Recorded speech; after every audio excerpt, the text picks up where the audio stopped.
Merci, cher ami, professeur Rahmani. Bonjour tout le monde. Donc, c'est un plaisir de se retrouver, même en distanciel, pour cette session neuro-réanimation et de partager avec vous cette présentation sur la faiblesse musculaire acquise en réanimation, ce qu'on appelle l'intensive care unit acquired weakness. Avant de rentrer un peu dans le vif du sujet, comme vous le savez très bien que les faiblesses musculaires en réanimation restent une situation qui est quand même fréquente. C'est une situation clinique aiguë, bien sûr, et qui peut aller jusqu'à 50%. Et dans certaines séries, plus de un malade sur deux, elle peut présenter cette faiblesse musculaire acquise en réanimation, qu'on verra un peu la définition académique. Alors, bien sûr, il s'agit d'une atteinte musculaire, comme son nom l'indique, aussi bien des membres que respiratoires, qui sera traité par mon ami professeur Birouk, avec des particularités quand même pour les faiblesses musculaires acquises en réanimation, c'est qu'il y a cette épargne relative de la face, des nerfs crâniens et du système nerveux autonome, et ce sont des biomarqueurs cliniques quand même qui sont très importants à connaître dans ce sens. Alors, on les divise généralement en trois sous-groupes, qu'on verra un peu les critères, bien sûr, qui sont retenus sur des critères cliniques, électrophysiologiques et histologiques, tout en sachant que c'est pas toujours évident de faire le diagnostic dans un milieu de réanimation chez un patient comateux ou avec des défaillances multiviscérales importantes. Et ça a été souligné donc par les autres présentations avec les difficultés de l'examen neurologique chez un patient en réanimation. Alors, bien sûr, différents mécanismes que vous connaissez ont été soulevés pour expliquer ça, même si on le verra à la fin de ma présentation que rien n'est clair concernant les mécanismes impliqués, ni les méthodes de prévention, et vous le déduirez vous-même. Alors, bien sûr, on a impliqué l'immobilité prolongée, l'inflammation, le sepsis, et d'ailleurs le sepsis était parmi les premiers facteurs qui ont été impliqués pour développer ce type de faiblesse musculaire ou neuromyopathie de réanimation, même si ce ne sont pas les mêmes choses. Ce n'est pas la même chose de parler de neuromyopathie de réanimation ou de faiblesse musculaire acquise. On a incriminé longtemps le curare, chose qui n'est pas sûre. Les corticoïdes, c'est très controversé, les défaillances musculaires et l'hyperglycémie, qui, à mon avis, reste le facteur prédisposant indépendant, effectivement, qui est retenu actuellement pour le développement de ce type de neuropathie. Alors, bien sûr, vous le devinez que la mortalité elle est très importante, avec une comorbidité importante, que ce soit en intra-hospitalier, c'est-à-dire avec l'augmentation de la durée de ventilation, de séjour en milieu hospitalier, et en extra-hospitalier, avec une qualité de vie qui est altérée, c'est ce qu'on appelle les syndromes post-réa, que ce soit sur le plan cognitif, que vous connaissez très bien, ou neuromusculaire. Alors, définition académique, c'est que pour parler d'une intensive care unit acquired weakness, il faut que la faiblesse musculaire soit cliniquement identifiable et qui est directement liée au séjour en réanimation. C'est-à-dire qu'on doit écarter toute autre cause d'atteinte neuromusculaire, que ce soit comme pathologie d'origine ou autre, et qui n'est pas impliqué, qui n'est pas lié directement au séjour du patient en réanimation. C'est ce qu'on appelle les dysfonctions neuromusculaires de novo. Alors, on distingue trois groupes, et c'est le message important, c'est qu'on a les critical illness polyneuropathie, les critical illness myopathy et neuromyopathie. C'est les trois entités, en fait, qui sont actuellement retenues pour cette entité.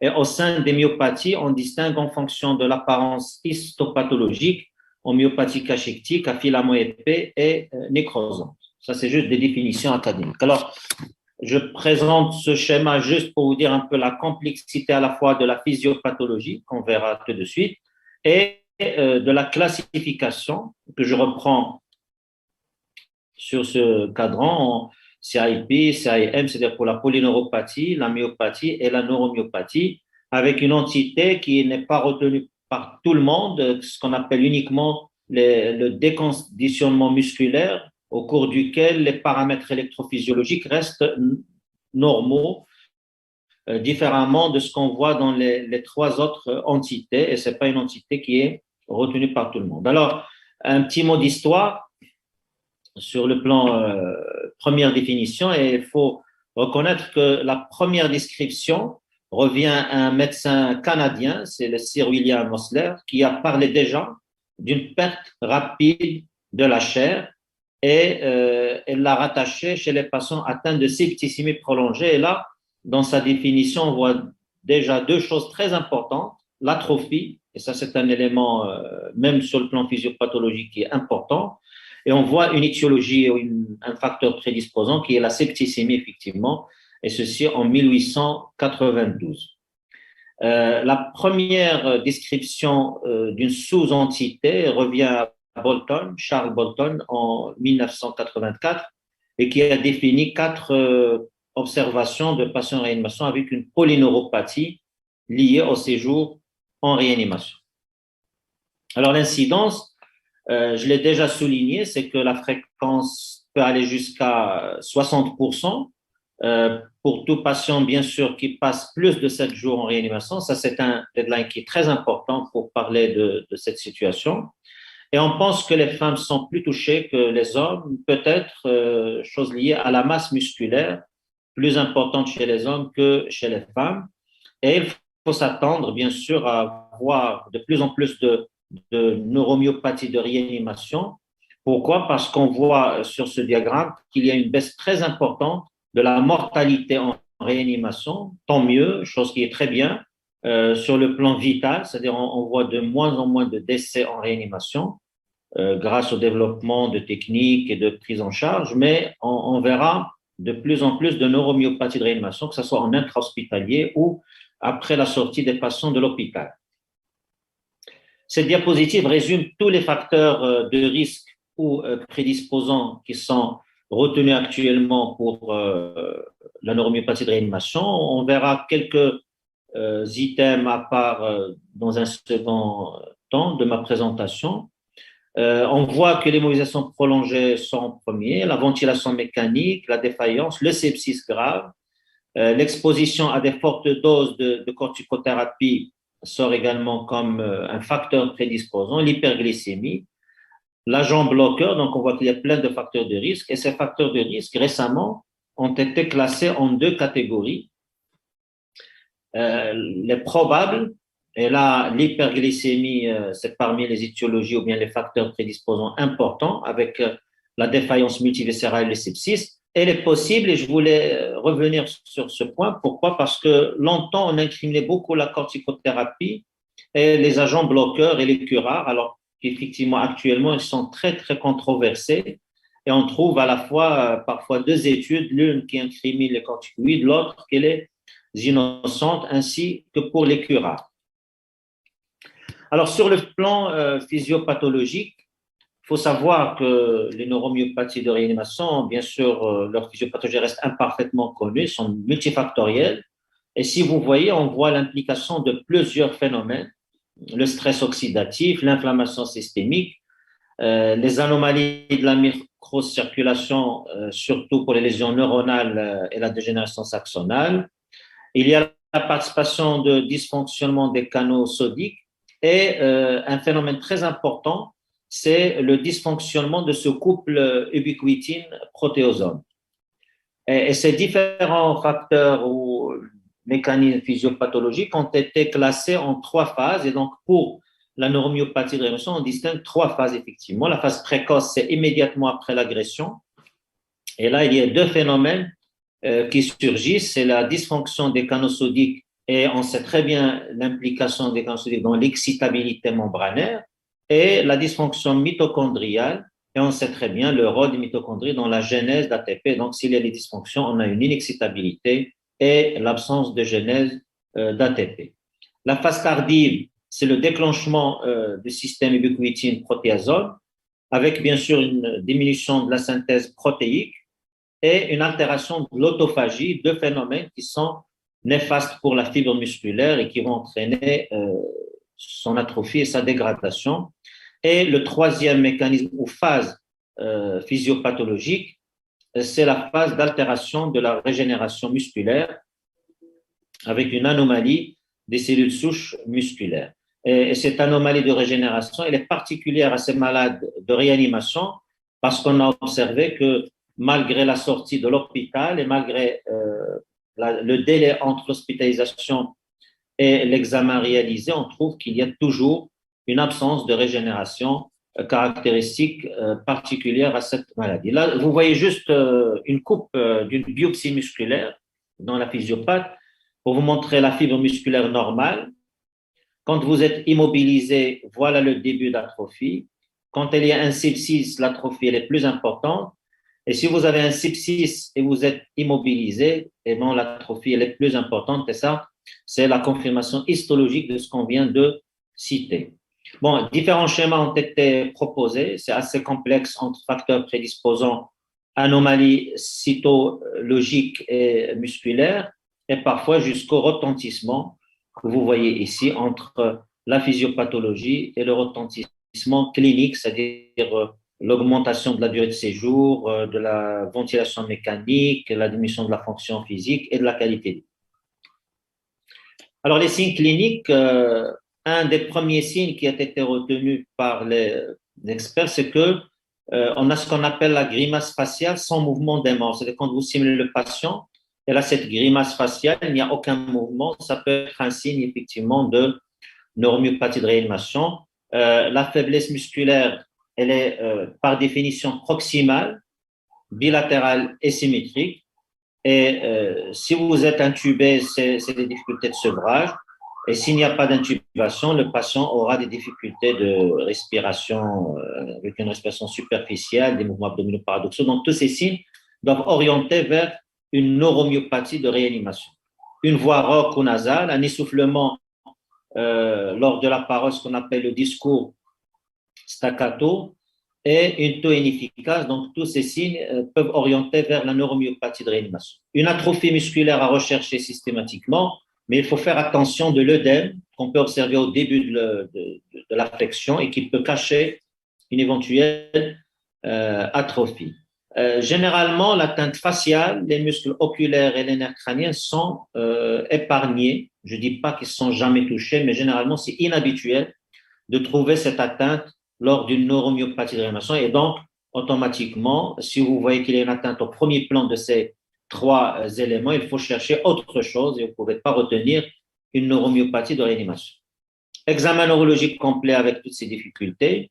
Et là, je reviens sur un élément très important du diagnostic qui est le MRC score, que vous connaissez tous avec les 6 mouvements. Donc, si on a à retenir quelque chose dans le diagnostic, c'est le MRC avec les 6 mouvements qu'on doit faire chez le patient. Au membre supérieur, c'est l'abduction de l'épaule, flexion du coude, extension du poignet.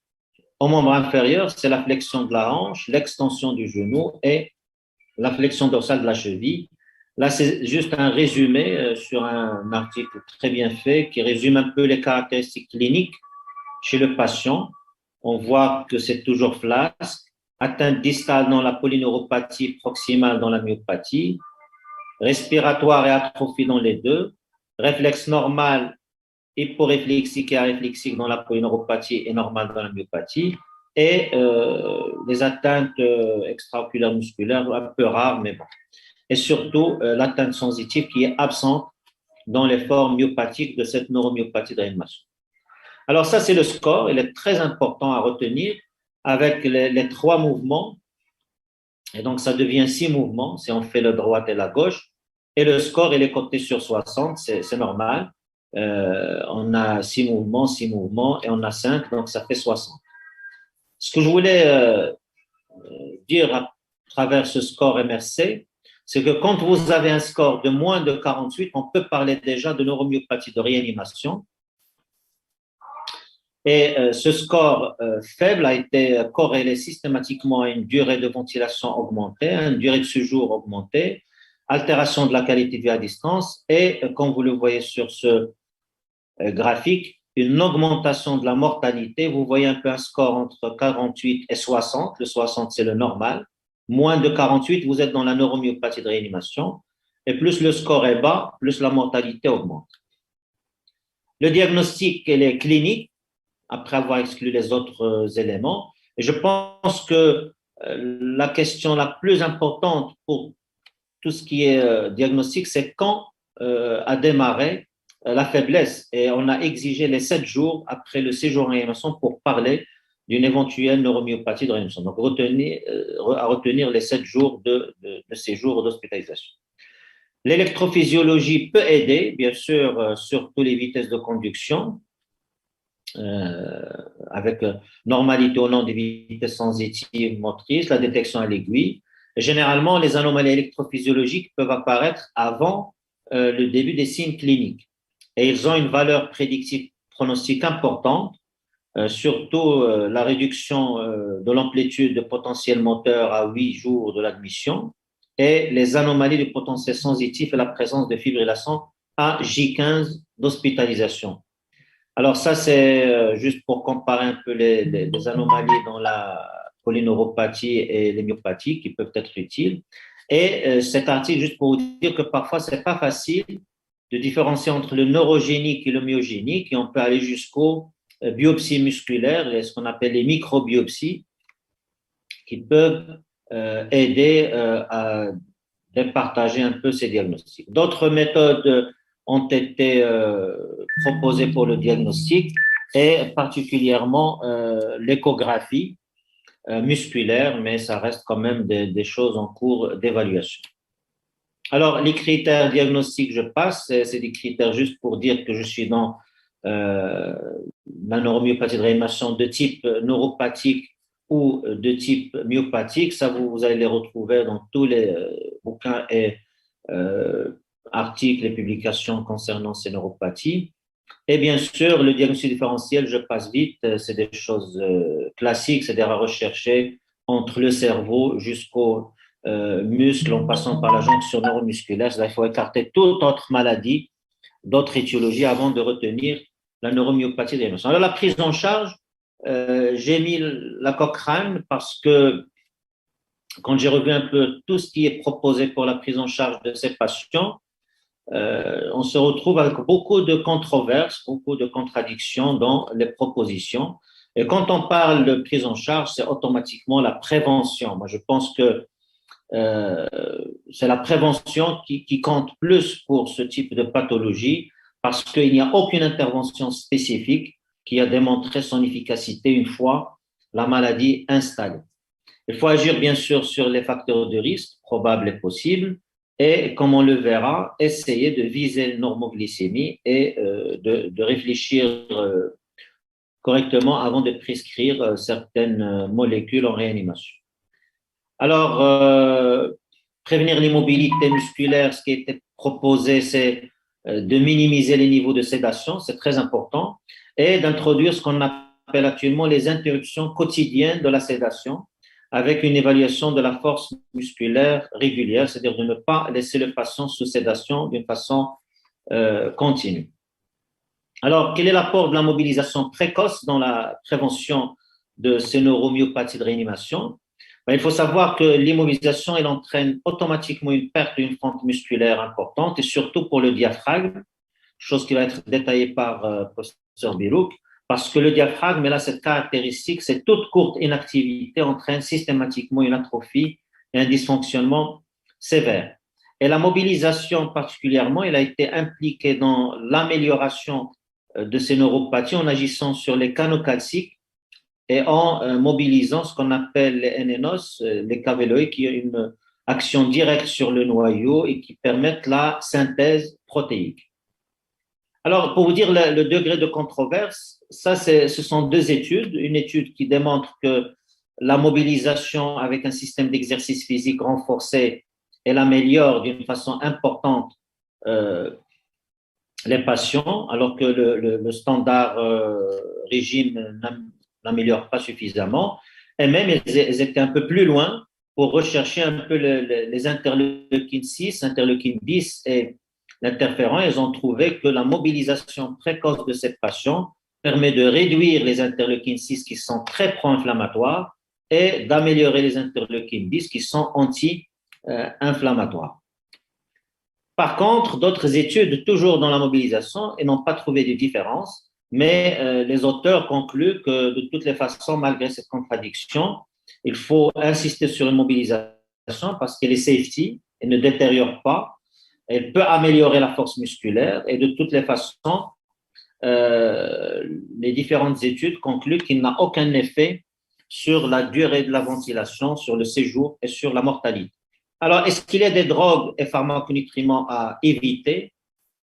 Je pense que la chose que j'ai trouvée un peu claire, c'est l'objectif glycémique de 1,1 g chez les patients hospitalisés de plus de 7 jours, c'est-à-dire prédisposés. Et si on atteint cet objectif, on améliore et on prévient l'apparition d'une neuromyopathie de réanimation. Ça, c'est un fait qui a été confirmé. Et c'est pour cela qu'on a proposé ce qu'on appelle les thérapies intensives à l'insuline.